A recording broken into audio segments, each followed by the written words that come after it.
Wailing Wall. I call it, Voodoo Central up there.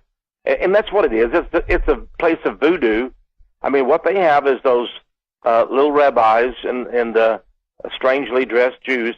And they're, I'm going to say something here because it is true. It can be traced back. Yeah. It's what I found about the Judaism religion.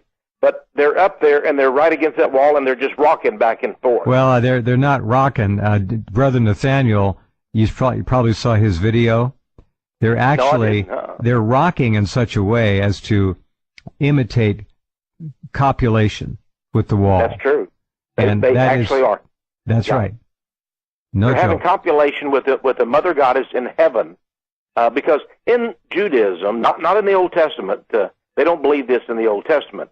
But in Judaism, they're polytheistic. They have many gods and goddesses, one of which is a mother goddess, and they have sex with her, and they're standing there, ooh, and they're doing their body that particular way, having sex or copulation with the mother goddess. Now, Americans and Christians don't realize what they're doing.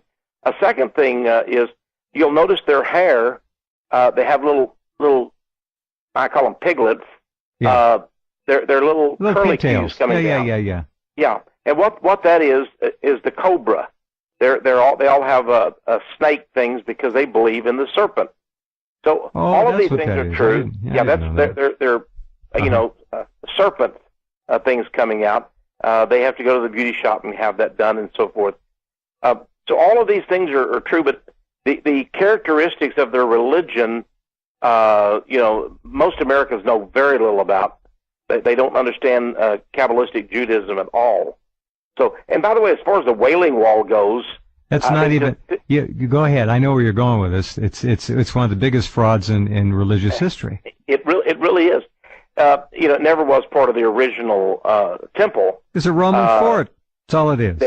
As it was Fort Antonia, and it's interesting that they go up there, and just like voodoo, they write a prayer to God, or actually to their version of it, of God, and they go up there and they do their little copulation, and they stick the prayer in the crack in the wall. Yeah. Now, the thing is, God has never told us, write me a prayer, take it to Jerusalem, take it to the wall, and stick it in the crack. I mean, it's voodoo. Uh-huh. It really is. It's voodoo.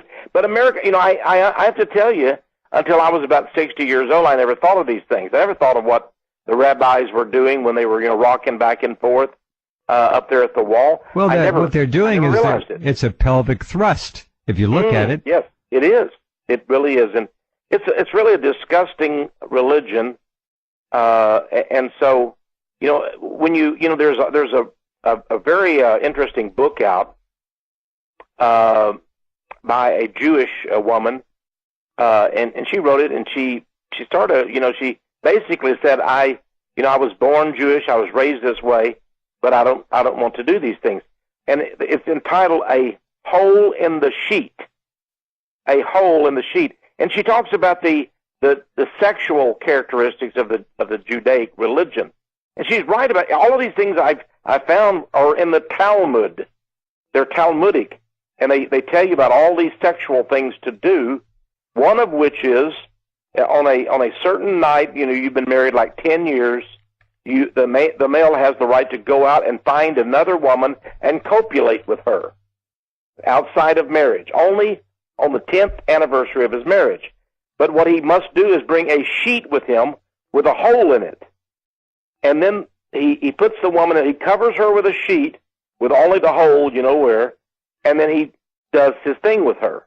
Wait a minute. Now, is this a contemporary practice today? It is it's, not many Jews do it, but if you're strict Talmudist, I guess you must do it. Yeah, Larry David on the, Curb Your Enthusiasm had a segment on that. It was very funny, but he sort of made fun of it. But the Jews do it absolutely. Well.